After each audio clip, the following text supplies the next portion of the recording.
Kia ora! Welcome back to Video Drones. I'm Hannah Hart. I'm Nick Hart. And today we are talking about a director that's obviously influenced us in many ways. It's even the name of our channel. Something we're very excited about. We're very, very excited. Unfortunately, we haven't been able to see this on the big screen yet, but rest assured, when it finally comes to New Zealand, we will be watching it multiple occasions on the big screen, which will be a much more amazing experience. But still, even so, wow. It might be the only chance we get to watch a brand new sort of body horror Cronenberg film, body beauty Cronenberg film in our lifetimes, you know? Yeah, which is quite a scary thing to contemplate, really. It's exciting too. But there's, you know, a lot. I did have pretty high hopes for Crimes of the Future, being it one of Cronenberg's, one of the, you know, he doesn't do a lot of films these days that he's actually written himself, but he did write Crimes of the Future 20 years ago, over 20 years ago. And he said he hadn't changed a thing, which I love, because we're getting a message from 20 years ago in this sort of strange future. Either it's a parallel Earth, or it's an Earth where things have turned out differently, or it's in a different time and space kind of phenomenon, but it still very much feels like something close to what we know now. So it is a sci-fi, but it also could be now with a slightly different horror sci-fi. Horror sci-fi, yeah. The best kind. And it's something that's very personal to us, because we've both had issues with our bodies, so it's we could relate to it. And it's strange because David Cronenberg himself hasn't had any serious issues with his body. He doesn't seem to have to suffer through surgeries. He's just had cataracts put in. Yeah, he probably found that quite interesting. He did. He's said that many times. But it always blows me away that someone with such an interesting understanding of the body and machines involved in the body, he hasn't actually experienced it himself. So as someone who is very familiar with machines and infusions and surgery and scars, yeah, this film is, a lot of his films are very personal to us because we have this incredibly strange relationship with our bodies because of... It became almost unintentionally a tearjerker for us in that regard. Yeah, I find his films immensely moving, and they have this strange gentleness about them, I find. Yeah. So yeah, we are disappointed to see currently that the IMDb ratings are nowhere near what they think. And they keep trickling down as well. I think personally that it's going to keep going down, maybe till like 5.9, and then over the next decade or two it'll develop even more of a cult following and go back up to where it rightly belongs.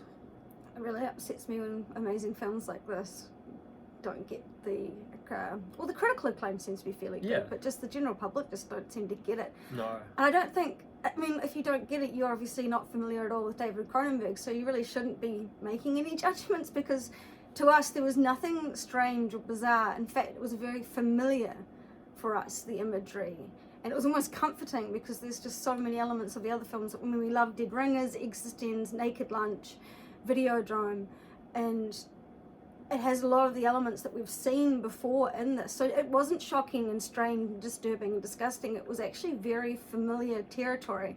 So I think it's really unfair for people to just watch this and have an opinion about it, because it's not actually very strange or unusual visually. It's actually a beautiful, familiar return. It's their opinion though. I don't let it get to me. It's just... It's almost like it's my own film, you know. I feel such a connection with Cronenberg. I get really upset for him. But, I mean, people just pretty small-minded, and I guess this film has a lot to do with how artists present themselves to the world and the way that what they do is received. So it's a very autobiographical film. Yes, and anyway, so it's like a return to body horror, which is, you know, he hasn't really done that since Existenz, so it's very exciting. And the film was originally called Painkillers, which I think is quite a silly title, because the film's a lot better than that title, and thankfully Robert Lantos, the producer who also produced Crash, he suggested that they change it to, he said, why don't you do some self-stealing, and he liked the title Crimes of the Future, which made a lot of sense. Because he had done a film in the 70s. One of his first sort of shorter films. With the same name. Yeah, no similarities as far as plot goes or anything. Yes. So and and it's got Viggo Mortensen in it, of course, does. who they've done 5 collaborations with each other, 4 Cronenberg films, and Viggo recently directed his own film, which Cronenberg stars in. So he's directed Cronenberg in that. Is it out yet? Yeah, it's all right. Oh. It's not amazing. It's very, very different to Cronenberg. He plays a gay guy whose dad really hates gay people, and it's sort of about the Cronenberg does. No. Viggo's film. Viggo plays a character who's gay, and his dad is, I can't remember the actor, but he's a very sort of grumpy kind of. It's just sort of about their relationship, and how gay people have to deal with people in their family who don't really understand them, I guess. It's interesting, but I mean, yeah, I think he'll get better as a director. And I can't even remember Cronenberg in it. He must have a really, really brief cameo. They have a really interesting relationship. It's actually adorable. They kind of are mean to each other in some interviews, but it's adorable. It's great. You should watch some interviews with them for Crimes of the Future. It's quite hilarious. It's really funny. Yeah. Cronenberg's someone that can make me laugh out loud in his interviews. I love the way that he sees life and his sense of humour. Yeah, I like the way his brain works a lot.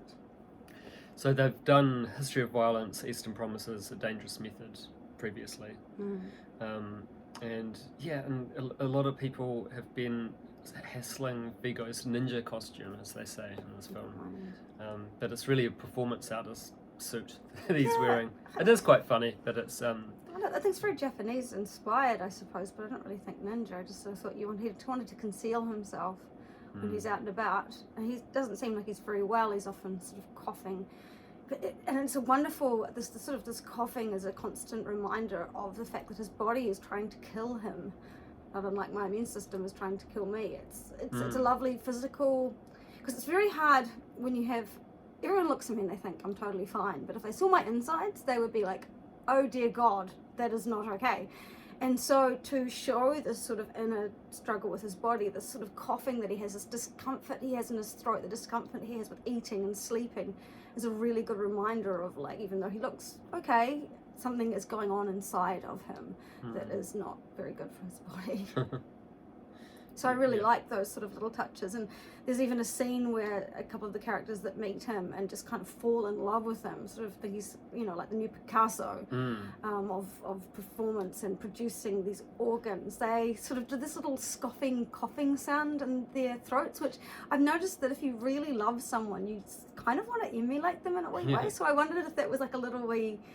They were sort of like, we've discovered this person and he's so amazing, and sort of like honouring him in these strange little sort of coughing, scoffing sounds, which I thought was a really lovely touch. There are some great little roles played by really interesting actors. But his partner, Caprice, is played by Alea Seydoux, who was in Inglourious Bastards, Midnight in Paris, Blue is the Warmest Colour, The Lobster, and she's going to be in June, Part 2. She's been in some interesting films, and I think she's great in this. Yeah, really, really good choice. But the person who's so steals the show for me is Kristen Stewart as, what's her character's name? Timlin.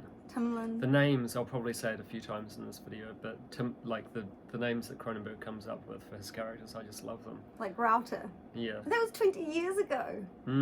It's crazy. I'm sure there were routers about, but only just. So he's pretty ahead of the times. And Kristen Stewart, she's always been in some interesting films. She's recently, I think, more started to be in. But Panic Room, her first film, or one of her first films.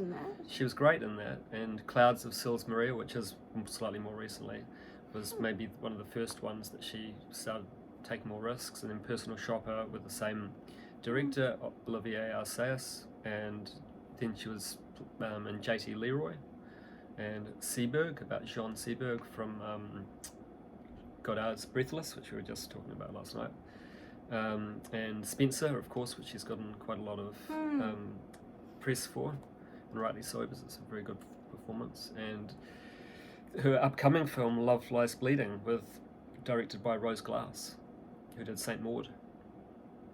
Wow, that's going to be amazing. It's going to be very exciting, I think. Oh, wow. And Gosh. in the role of Timlin was originally going to be played by Natalie Portman. So I'm quite. I mean, she would have done it well, but I think Kristen Stewart's done it. Like, it's very memorable. I think she was ideal for that. Her sort of neurotic, anxious sort of fragility, but she's got the strange sort of burning passion inside of her as well, which is very much what she seems like in interviews in real life. Exactly, it's a very nervous energy. Yes. Yeah. And there's some awesome Canadian actors as well. There's Don McKellar, who plays Whippet. I love that name. Which is also like a NOS canister. Yeah, he was in Existenz, and he's a director in his own right. And Nadia Litz, who plays Router, and Tanea Beatty, who plays Burst. There's also Scott Speedman, who's in The Strangers and Underworld. He's pretty good as well. He has his own little... Everyone sort of has these little mannerisms. He sort of represents humanity that's evolving and changing, which of course greatly upsets and unnerves not just the authorities but a lot of people in this world. They're very hostile towards the idea of humanity changing, which is, I mean, humans don't seem to like differences at all. They get very uppity about it. So this film is a lot about that. Yeah. And as far as the crew goes, Carol Spear is like the secret weapon of the film. I think the look of it, production designer, she's been involved in, everything that Cronenberg has done since The Dead Zone, which is actually a film of his that I don't like so much. I mean, it's okay. I love Walken's performance, Christopher Walken, but it's just, it doesn't have Howard Shore in it, and I don't like Stephen King very much either, who wrote it. But yeah, she's very important. She also does production design for other people, like Guillermo del Toro's Mimic, which is almost, I think it is quite influenced by Cronenberg, especially The Fly. Certainly, yes. Yes, and Howard Shore, I mean, the soundtrack composer, I love everything that he's done for Cronenberg, although maybe not so much Cosmopolis. I wasn't so keen on that score. And this one's growing on me. There are a couple of great rumbling pieces that are more sort of sound designy. But yeah, the sort of main theme is very memorable. He started working with Cronenberg on The Brood, which is very early, so it's been with him a long time. A weird movie. It's gross, I love it. Yeah. There is one piece of music that we really didn't like. So there's Bad techno track. And I'm not giving anything away because this guy's in the trailer, but there's a chap and he's got his eyes and his mouth sewn up, which to me actually wasn't that shocking because I used to live with circle arts people and I knew a woman that sewed her mouth shut back in the late 90s. So I was like, yeah, there's nothing really shocking to me about that. But he has ears grafted all over him. And at first I was like, that's quite cool. But then I thought, but are they actually functional? And if they're not functional, what's the point, really? It's just ornament. It's just ornamental, and it kind of revealed to me how I feel about art, performance art in general, just any kind of media, is that sometimes you get these things that look like they have quite a deep concept, but really they're just very superficial, whereas the performance art that the two main characters are showing to the world is just so much deeper and more fascinating. It does not have the same kind of following, which is a really good analogy for pretty much a lot of the things that I love and a lot of the artists that I love and what they produce and how they're ignored for this really sort of superficial, vacuous, kind of inane so-called art that somehow becomes popular. Well, the really good stuff kind of doesn't get picked up, perhaps because it is too challenging.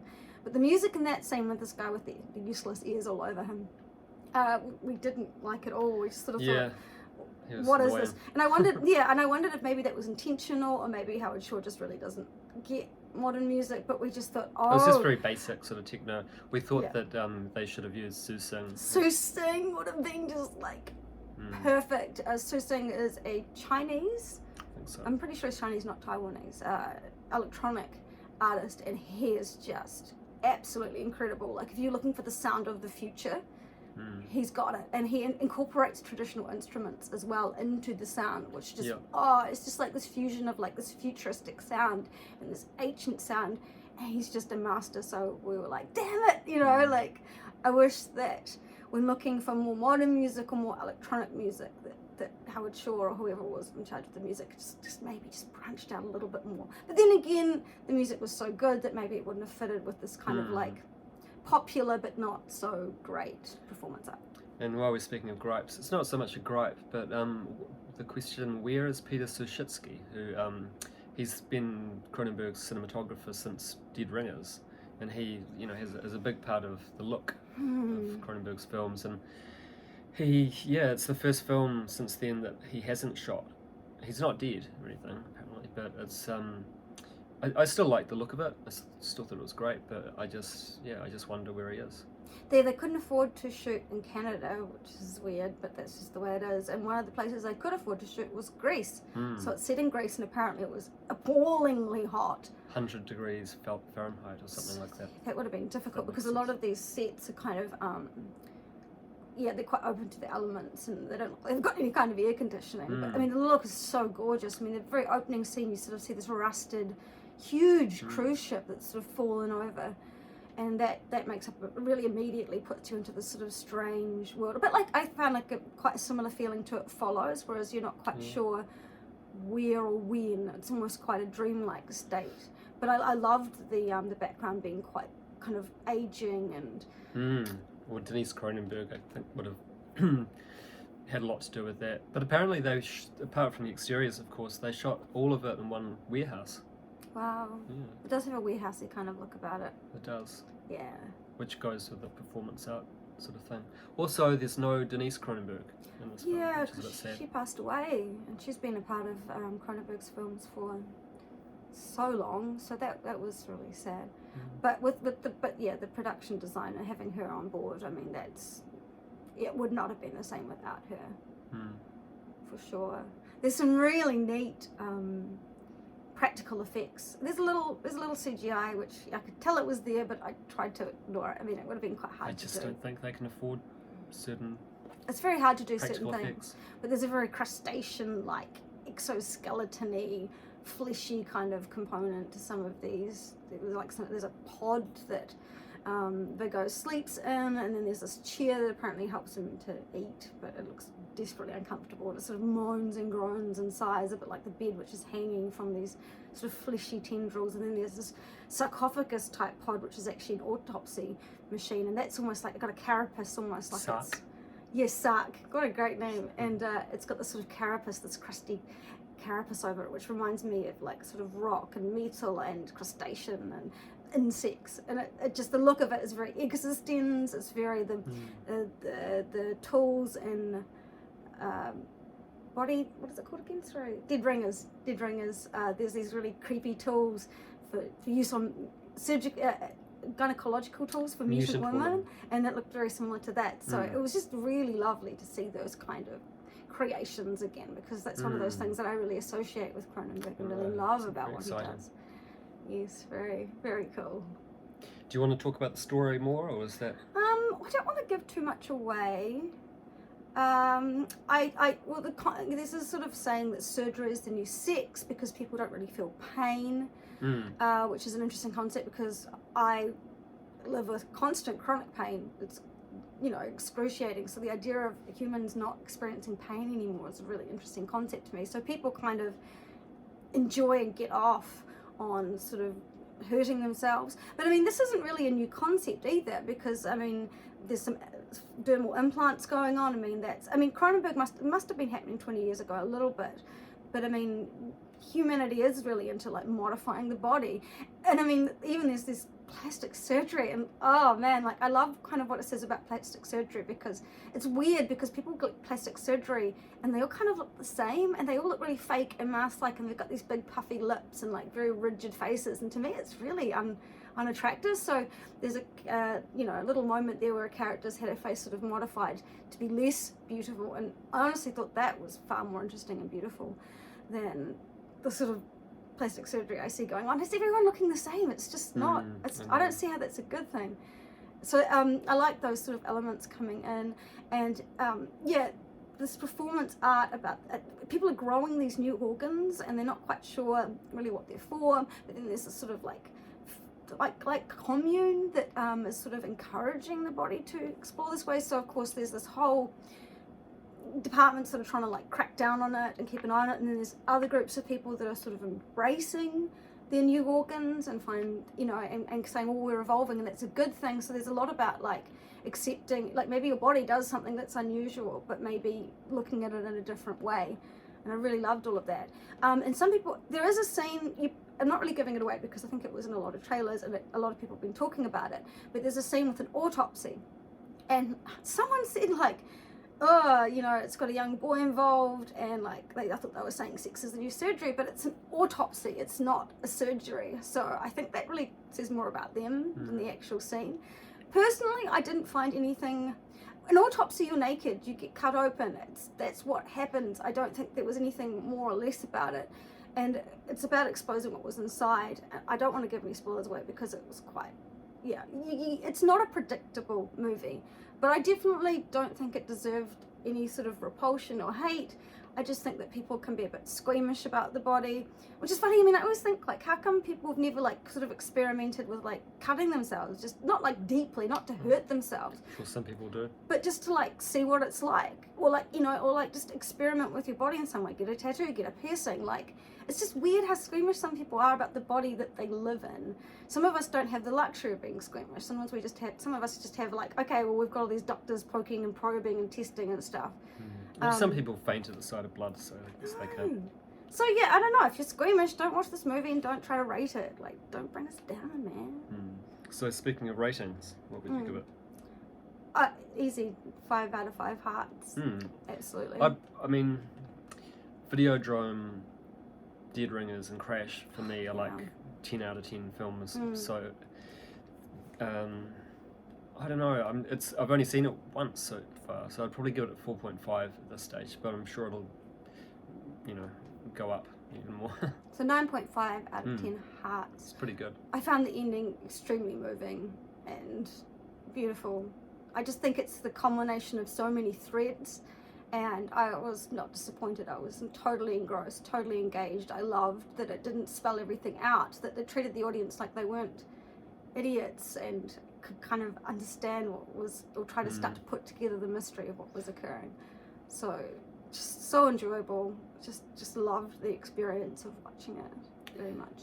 So as you can see in the title of our video, we're going to be going back over his filmography, which means we're just covering the feature-length films, not the short films, because he did quite a few short films earlier in his career.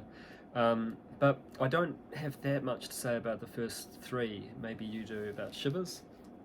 Yeah, you really like it. I like Shivers. I just find those early films, the first few, like quite schlocky and quite sort of silly. They are quite I mean, what was the silly. title of the gonna be? It was gonna be Orgy of the Blood Parasites, which actually is totally what the movie's all about. The title really gives it away, and I think it's like, but it's kind of a silly it's title. like an old Hammer horror or something. Oh, it's great, but I like films set in apartments where things go terribly So wrong. do I. I'm fascinated with parasites, and this kind of releases the inhibitions of the people who get infected with these parasites. It's schlocky, it's kind of silly, but I really thought it was a lot of fun. Rabbit, I can't really remember that one so much. I think I was paying too much attention, but I did like The Brood. That has got some like next level weirdness going on in that. Like that's like probably the first. Well, he doesn't like calling it body horror. We've got to make that clear. David Cronenberg did not coin that phrase himself. He prefers the term body beauty, but yeah, there's some pretty icky stuff with the body involved with The Brood, which is, you know, about a woman and her offspring. That's a lot of fun. And then I suppose it went on to Scanners, was that? Oh no, but we'll talk about The Brood a little bit. Okay, you want to talk about cool. Martin Scorsese was a big fan of these early films, of Cronenberg's, by the way. He what did he do? He like asked his agent or someone if he could actually meet Cronenberg in person, but he said that he was afraid of meeting him because of these films being, you know, quite scary to him.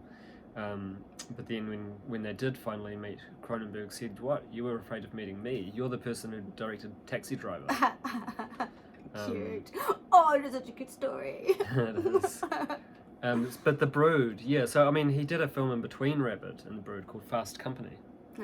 It's his car movie. He did, yeah.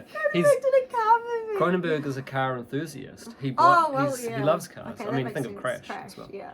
But I haven't seen Fast Company because it just looks, I don't know, it looks a bit silly, really. But he said there that he has a bit of a soft spot. Actually, for it. there is like quite some car chases and stuff in Rabbit that I can remember. So yeah, okay, yeah. Yeah. Okay. But yeah, The Brood for me is like his first, like, fully formed film. I mean, the early ones are okay. I'm quite fussy in how films look, and I feel like he kind of developed more of a visual language with The Brood. Unfortunately, the film was heavily censored in Canada. Like, he talks about that quite often. He didn't even know, like, this. They just cut stuff out of it before it went into cinemas. Yeah. And for television, I think, especially in Canada. Can you imagine they just took the original film stock and just chopped it out? Yeah. And they're like, there you go. Yep. That's why. It's pretty crazy. It's so crazy. Canada's got some weird rules. There wasn't much of a scene in Canada for making films. In fact, Cronenberg and some other people created this sort of Canadian film co-op and sort of helped start Canada's filmmaking boom.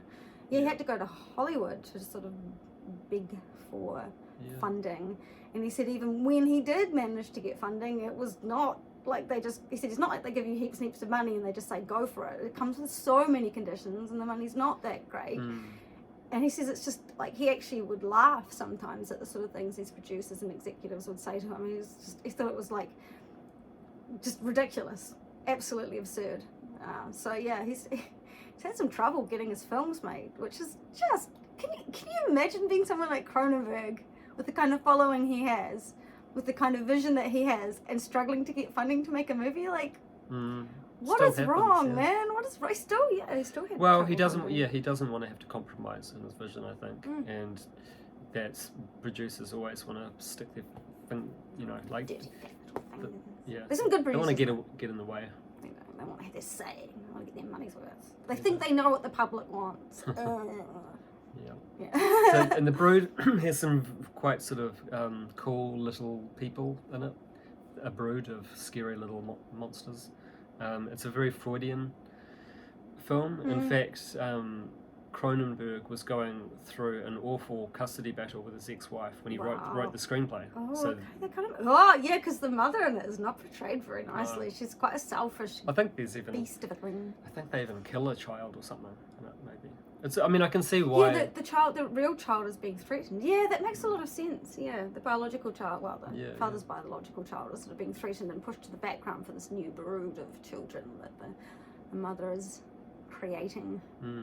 Yeah, that makes sense, actually. Yeah. I think he's working through some stuff with that one. Should we rate The Brood? Or do we want to rate the other ones? Should we?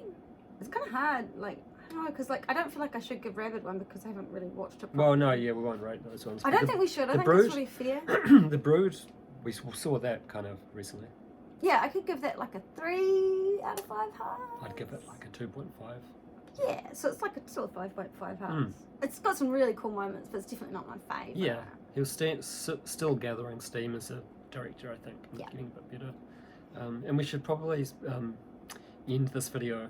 Yeah. We should, and get on with the next decade or so of Cronenbergian gloriousness. The classic decade. The classic decade. So don't forget to put the second one. So we'll see you soon. And long live the new flesh. Long live the new flesh!